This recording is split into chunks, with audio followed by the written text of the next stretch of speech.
Yo, once again, it's on. Back at you one more again, Real Kens TV in the house like kitchen sinks.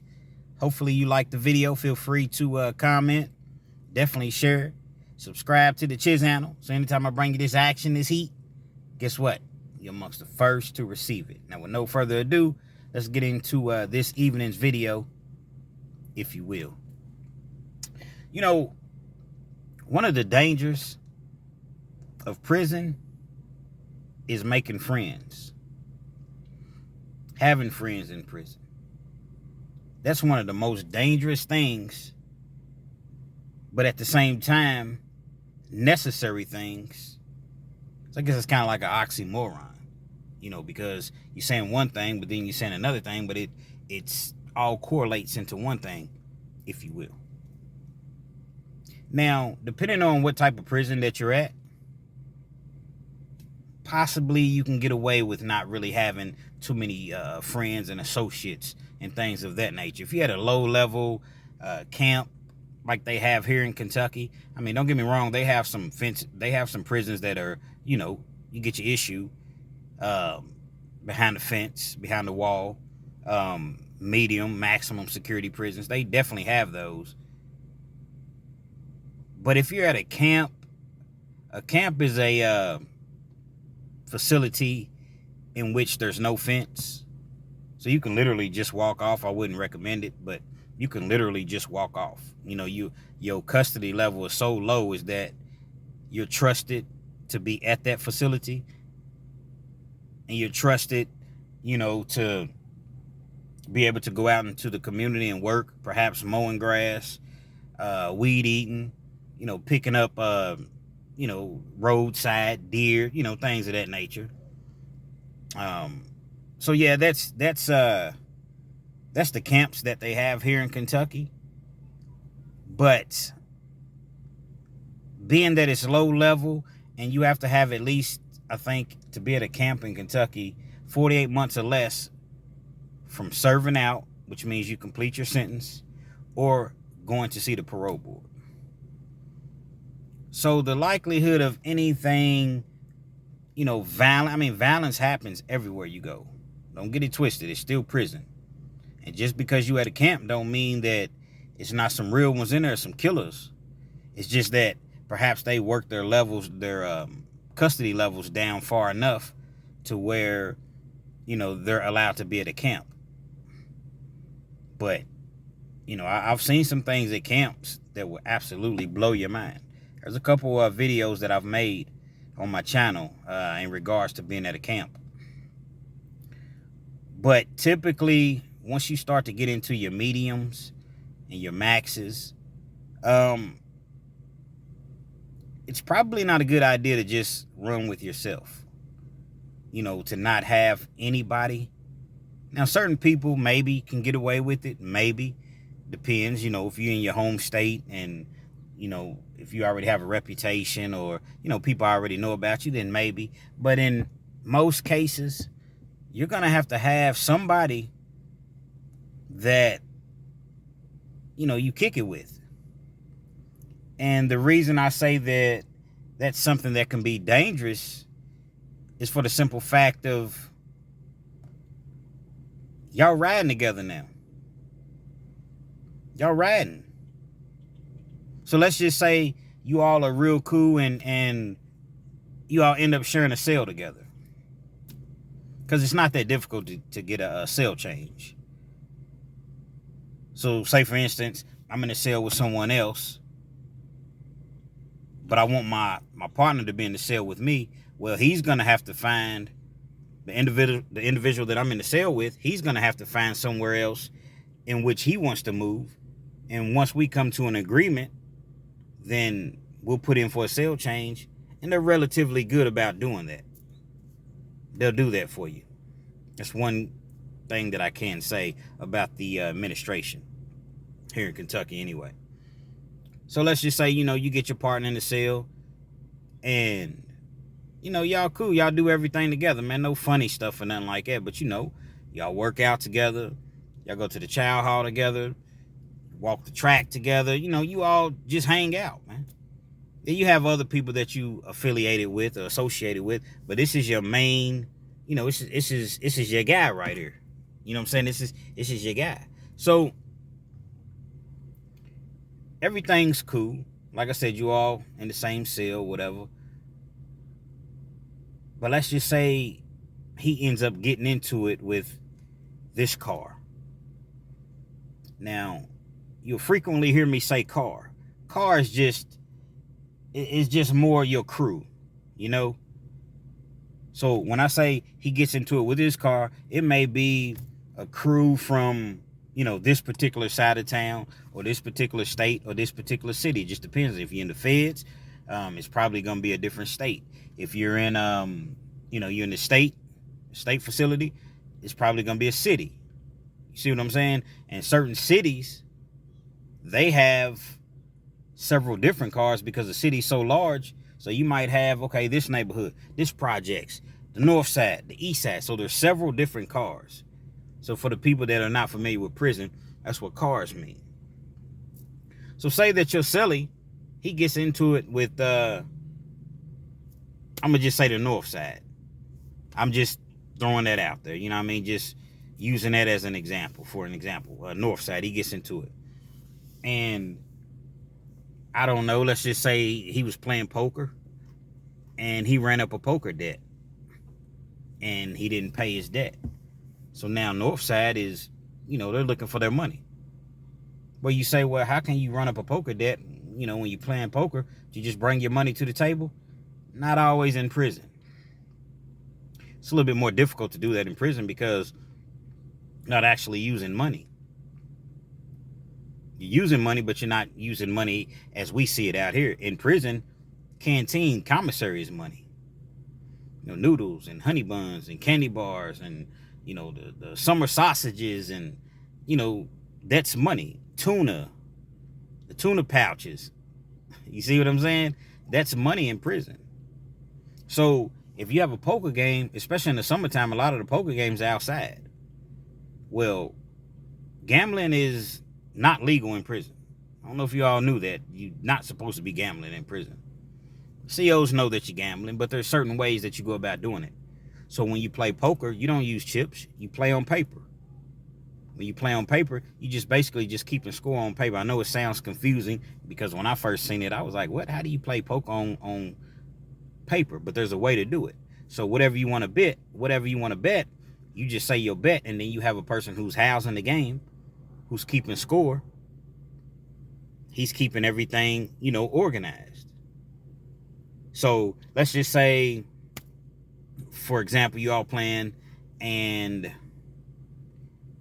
the bet is 50 cents. Well, someone wants to raise the bet. They'll say, they want to raise the bet, let's just say to $3. They'll say $2.50 to make 3. Because you're already betting 50 cents, remember? So you'll say $2.50, which is an additional $2.50 plus the 50 cents that you're already betting. So you say $2.50 to make 3. Then you'll have people fold, and then you'll have people call, and then somebody may say, man, 3 to make 6. That's an additional $3 on top of the 3 that he bet. $3 plus $3 makes 6. So you say 3 to make 6. You see what I'm saying? So that's how the poker games are ran in prison. So you can't necessarily bring your items to the table. They call it going up top. Okay. Now your first, let's say you want to get in the game with $5, $10. You may have to bring that to the table. And usually they'll have somebody that's sitting back collecting. But that's depending on where the poker game's at. You can't just be out on the yard with a big old bag of commissary. So typically you just call it up top. Okay, you got $10. Where you starting with? You starting with $5? Where you starting with? You starting with $10? So the guy who's running the game, he's going to allow you to go up top so much. Once you get to it, you keep losing and you get $30, $40 up top, you really going to have to be an individual that they know has the money to cover it. Because guess what? If you don't bring your money, whoever's housing the game, he has to cover that bet. I've seen many people get their noodle pushed all the way backwards, aka wig split, trying to house a poker game, and people done ran game on them. There's a whole lot of game being ran in prison. That's why I always say one of the keys to making it through prison smoothly, if you will, stay off that poker table. There's too much game being ran on the poker table. Sharks. Real sharks on the poker table. So at any rate, say your seller, he gets into it, with the Northside car. He done ran up a debt. He owes $15. He can't pay it. His money didn't hit, which means his money didn't arrive. And he just doesn't have the money to cover it. Well, now they have a problem with him. They may give him a chance. They may say, okay, well, I tell you what, we're going to give you another week. But now instead of owing 15, you owe 30. Or you owe 25. It just depends on, how they're feeling that day. Well, if he doesn't pay, it's a likelihood that you have a problem just as well. Because this is who you riding with. So his faults become your faults. His problems quickly become your problems. And you're in a cell and you're like, come on, bro. Why would you do that, man? Why would you play poker knowing that, you couldn't pay or knowing that you didn't have the money in your locker to cover it? That's called playing on your ass. Pause. But that's what they call it in prison, playing on your ass. You playing hoping that you can come up. But if you don't, you don't have nothing to pay with. So now that's causing friction between you all. But you cool. You say, you know what, bro?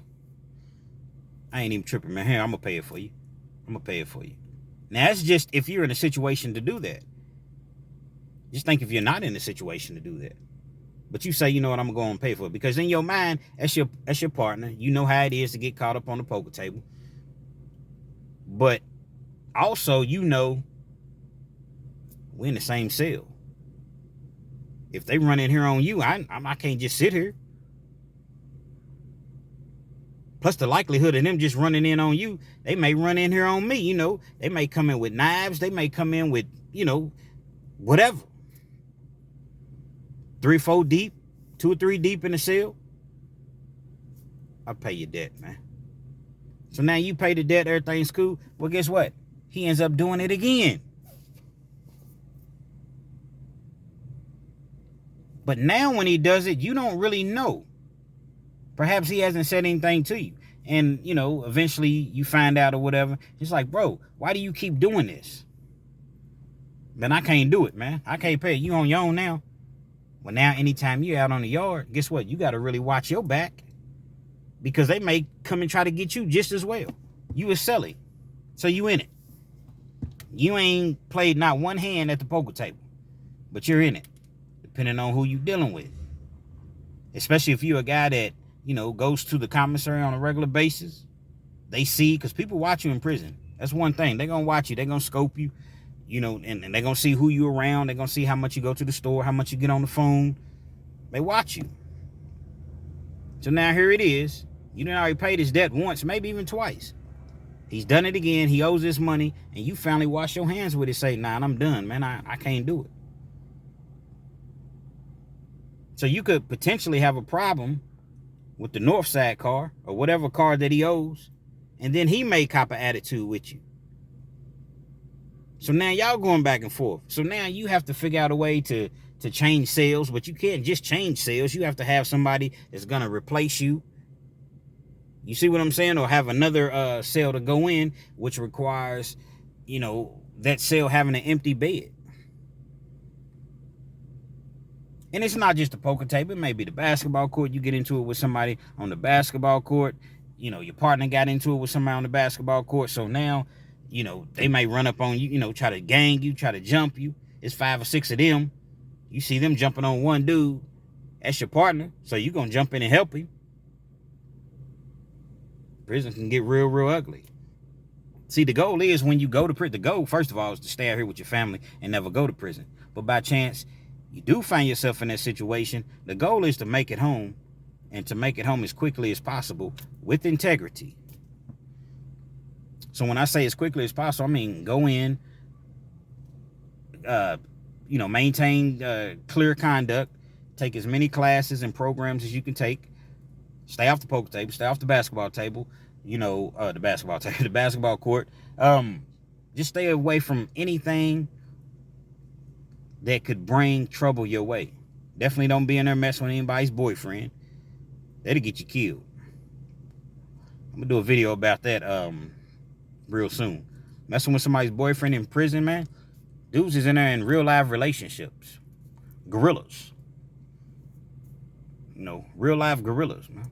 Dude 6'2", man, 6'3", 230, 225, chiseled, muscle, throwing up 400 in the weight pile, squatting 500, deadlifting 500. 225 on the shoulder press, behind the neck. Doing crunches all day long. Chisel. Trap, sit up to here. You got a boyfriend, though. His boyfriend live in a cell with him. Better not mess with that man's boyfriend. You better not even speak to that man's boyfriend the wrong way. It's things like that, man. There's certain rules in prison to where out here is just, it's funny out here. It's not funny inside, man. You would get killed messing with somebody's boyfriend in prison, man. Not that you should even want to mess with him, but I'm just simply saying. Dudes be in there and they be jealous. They don't want you talking to no other dudes. They don't want you even looking at no other dudes. You walk with your head down. Call them trim. Kentucky, they call them trim, man. Probably all type of nicknames. But they call them trim here. Yeah, I mean. But you stay away from all that foolishness. Everything's gonna be all right, man. Everything's gonna be all right. So like I said, you're gonna have to have you some friends. Just watch who you hang with. Make sure that, you kind of know what they're into. Because like I said, man, their problems become your problems. You trying to get home to your family, man. To your girl, to your kids, to your mother, You ain't got no time to be catching extra time in prison. You got some guys that's after you, and it's many of them and just a couple of y'all. So you go pay how much you have to pay. You get you one of them bangers. You get you a banger. Shizank. Because you got to protect yourself. Well, you get caught with one of them, outside charge. But you're going to do about 6 months in the hole. 6 months to a year in the hole. So that's just something that you really have to be mindful of in prison. And, just try to use good judgment. You see somebody that's not on the up and up, and you see somebody, man, slowly start to, break free. Because I can guarantee you they're going to have you into something that's going to be very, very difficult to get out of. You feel me? Real Kens TV. Hopefully you liked the video. Feel free to comment, share, subscribe to the channel. So anytime I bring you this action, this heat, you're amongst the first to receive it. Now, I'm going to say this before I go. I make these videos not to brag. What is there to brag about? What is there to brag about? Like, you don't get stripes for going to prison. Sometimes you come home, people look at you as a tough guy, or they think you was really in there, fighting for your life. And I'm not saying that none of that happens. But at the end of the day, there's nothing cool about going to prison. So I make these videos for the youngsters that still have a chance in this life to perhaps see this and say, you know what? I was about to go down this road, but I seen Real Kens. I seen Jay Williams. I seen Big Hurt 916. These are some of the, prison channels. I seen 16 to Life. He's out of California. He's a prison channel that y'all should check out. I seen Fleece Johnson's story on Hustler Spirit 502. Hustler Spirit 502 out of Louisville, Kentucky. I seen some of these YouTube channels. And prison is just not the place that I need to be. Prison's not the place anybody needs to be. So that's the reason that I make these videos. Not to glorify. It's nothing to glorify. When I was in prison, I'm not going to call anybody else this. When I was in prison, I felt like a straight loser. not calling anybody else a loser. When I was in prison, I feel like a straight loser. Nothing cool about being away from your kids, being around a bunch of men all day long. Not for me, it wasn't. You may have some people that, tickles they fancy. Not I.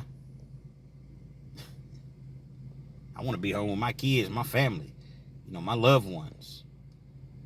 I want to be able to, just have freedom. Real Kings TV, man. Free Jay Williams. We out.